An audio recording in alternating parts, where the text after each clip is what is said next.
ध्यान विधि साक्षी में प्रवेश कर विचारों को देखने वाली भगवान शिव की बेजोड़ ध्यान विधि। साक्षी में प्रवेश कर विचारों को देखने वाली भगवान शिव की बेजोड़ विधि। शिव ने कहा है, होश को दोनों बाहों के मध्य में लाओ और मन को विचार के समक्ष आने दो। देह को पैर से सिर तक प्रणाम तत्वों से भर जाने दो और वहाँ वह प्रकाश की भांति बरस जाए। वह विधि पाइथागोरस को दी गई थी। पाइथागोरस यह विधि लेकर ग्रीस गया और वास्तव में वह पश्चिम के सारे रहस्यवाद का उद्गम बन गया, स्रोत बन गया। वह पश्चिम में पूरे रहस्यवाद का जनक हैं। यह विधि बहुत गहन पद्धतियों में से हैं। इसे समझने का प्रयास करो। होश को दोनों बाहों के मध्य में ले आओ। आधुनिक मनोविज्ञान और वैज्ञानिक शोध कहता है कि दोनों बाहों के मध्य में एक ग्रंथि है जो शरीर का सबसे रहस्यमय अंग है। यह ग्रंथि, जिसे पाइनियल ग्रंथि कहते हैं, यह तिब्बतियों का तृतीय नेत्र है। शिव नेत्र है। शिव का तंत्र का नेत्र। दोनों आँखों के बीच एक तीसरी आँख का अस्तित्व है, लेकिन साधारणतः वह निष्क्रिय रहती है। उसे खोलने के लिए तुम्हें कुछ करना पड़ता है। वह आँख अंधी नहीं है, वह बस बंद है। यह विधि तीसरी आँख को खोलने के लिए ही है। होश को दोनों बाहों के मध्य में लाओ। अपनी आँखें बंद कर लो और अपनी आँखों को दोनों बाहों के ठीक बीच में केंद्रित करो। आँखें बंद करके ठीक मध्य में होश को केंद्रित करो। जैसे कि तुम अपनी दोनों आँखों से देख रहे हो, उस पर पूरा ध्यान दो। यह विधि सचेत होने के सरलतम उपायों में से है। तुम शरीर के किसी अन्य अंग के प्रति इतनी सरलता से सचेत नहीं हो सकते। यह ग्रंथि होश को पूरी तरह आत्म शांत कर लेती है। यदि तुम उस पर होश को भ्रूण मध्य पर केंद्रित करो तो तुम्हारी दोनों आँखें तृतीय नेत्र में सम्मोहित हो जाती है। वे जड़ हो जाती है, हिल भी नहीं सकती। यदि तुम शरीर के किसी अन्य अंग के प्रति सचेत होने का प्रयास कर रहे हो तो यह कठिन है। यह तीसरी आँख होश को पकड़ लेती है, होश को खींचती है।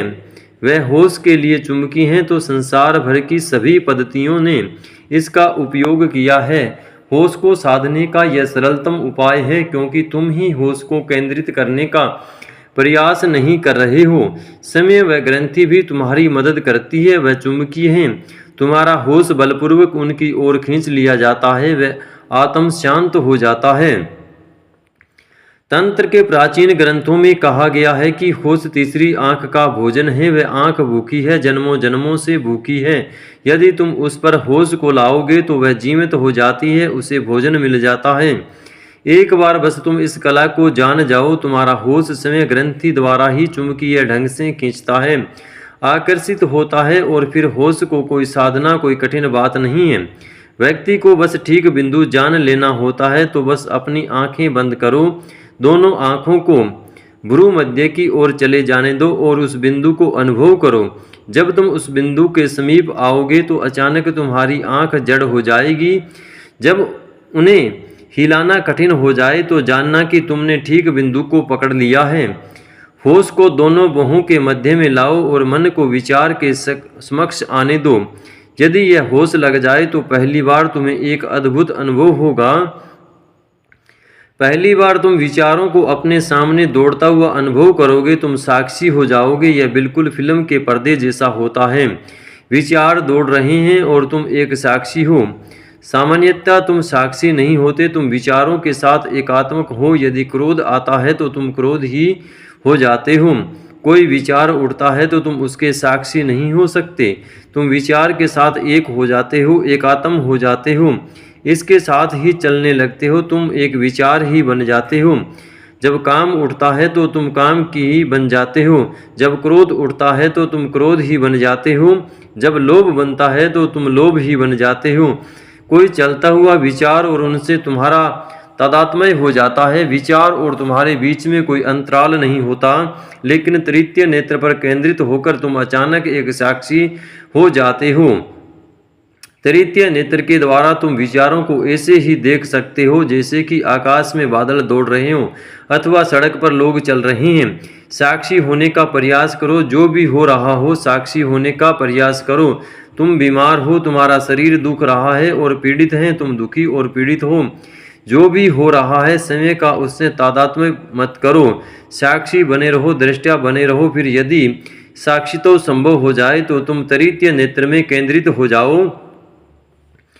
दूसरा, इससे उल्टा भी हो सकता है। यदि तुम तृतीय नेत्र में केंद्रित हो तो तुम साक्षी बन जाओगे। ये दोनों चीज़ें एक ही प्रक्रिया के हिस्से हैं। तो पहली बात, तृतीय नेत्र में केंद्रित होने के साक्षी का प्रादुर्भाव होगा। अब तुमने अपने विचारों से साक्षात्कार कर सकते हो, यह पहली बात होगी। और दूसरी बात यह होगी कि अब तुम श्वास के सूक्ष्म और कोमल संपदन को अनुभव कर सकोगे। अब तुम श्वास के प्रारूप को, श्वास के सार तत्व को अनुभव कर सकते हो। पहले ये समझने का प्रयास करो कि प्रारूप का, श्वास के सार तत्व का क्या अर्थ है। श्वास लेते समय तुम केवल हवा मात्र भीतर नहीं ले रहे हो। विज्ञान कहता है कि तुम केवल वायु भीतर लेते हो, बस ऑक्सीजन, हाइड्रोजन व अन्य गैसों का मिश्रण। वे कहते हैं कि तुम वायु भीतर ले रहे हो, लेकिन तंत्र कहता है कि वायु बस एक वाहन है, वास्तविक चीज नहीं है। तुम प्राण को, जीवन शक्ति को भीतर ले रहे हो, वायु केवल माध्यम है। प्राण की उसकी अंतर वस्तु है। तुम केवल वायु नहीं, प्राण भीतर ले रहे हो। तृतीय नेत्र में केंद्रित होने से अचानक तुम श्वास के सार तत्व को देख सकते हो। श्वास को नहीं बल्कि श्वास के सार तत्व को प्राण करो। और यदि तुम श्वास के सार तत्व को, प्राण को देख सको तो तुम उस बिंदु पर पहुंच गए जहां से छलांग लगती है, अंततः क्रांति घटित होती है।